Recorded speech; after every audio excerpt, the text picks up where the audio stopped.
Today I want to talk about one of the basic tenets of my work, the philosophy that lies behind the work that I do, especially when it comes to what we call community dance. So I'm going to read a chapter from my book, Tanz Leben, Dance for Your Life, which deals with the subject of categories and strategies. Age, gender, faith, sexual orientation, marital status, skin color, social and economic background, nationality, the list is endless. Whether the purpose be a census, a funding application, a job interview, or a random questionnaire at a bus or railway station, everyone wants information. Not any information, not our thoughts, our dreams, our fears, just facts that can be ticked into tiny boxes. The individual is narrowed down, squeezed, reduced, and sorted into groups by those who seek to serve us. Once the boxes have been counted, groups and individuals within them can be assigned to a category. And once a category has been populated, it may be defined as A, a problem that needs to be dealt with, or B, as a resource to be exploited, whether it be targeting religious groups or consumer trends. Strategies, that is, ploys and tactics on how to best reach, alter or manipulate the members of the category, can subsequently be developed for social, political or commercial purposes.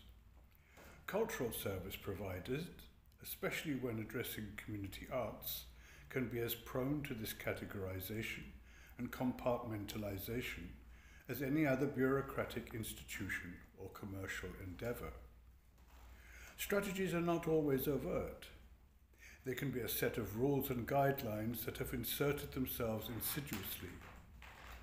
A person in one of my workshops or projects is not asking, "What can you offer a person like me?" They are asking, "What can you offer me?" Following strategies, consciously or subconsciously, encourages us to remove ourselves from direct observation, from interacting with the individual. Strategies are barriers. To avoid them, one must avoid seeing people in categories. A young choreographer once asked me how she might integrate the elderly into an intergenerational dance piece. "You've already lost," I answered.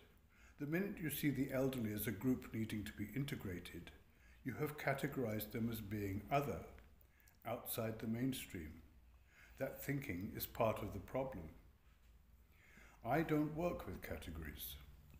When entering a room filled with participants, I have only one thing on my mind: how to make the best dance performance possible in the amount of time allotted. I can't think who might be a Muslim, a refugee, a bully, or even a murderer, or I will be diverted from my task. That is what I should be thinking about, which doesn't mean that I don't care about their problems, but rather that their problems and mine are private. Participants often tell me they felt liberated by my egalitarian approach and lack of curiosity. Most are eager to leave bad and unhappy events behind and want to present themselves in a new light. In London's Holloway Prison for Women, there used to be a monthly event called The Market. The women were herded in, their words, to the main hall to browse stalls that had been set up by agencies offering support for ex-offenders, help for drug addiction, getting a job after release, and so on. All offers that related directly to their status as criminals. Everything at that moment tells them you are a problem. To solicit volunteers for my project, the stall banner simply stated, "Dancers needed." Mine was one of 50 theatre projects that had been attempted at Holloway, nearly all of which centred on issues relating to offending, rehabilitation or drug abuse. That is, based upon subjects that the artist thought relevant to the inmates. At the end of our project, the education officer, one of the most sympathetic I have come across in prisons, said that ours was the most successful and popular with inmates.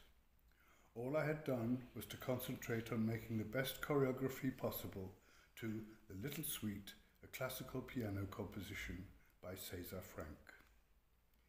Another example, when I began working on Sacre du Printemps in Berlin-Kreuzberg, nearly all the girls were wearing clothing that severely restricted their movement. During the course of rehearsals, I only mentioned the clothing when problems arose with execution and dancing by asking, "Is there anything else you could wear to make moving easier?" Some went home, talked to their parents, and the parents responded positively. Had I begun by addressing the girls as Muslims with a clothing issue, I would have been categorizing them as something other than dancers.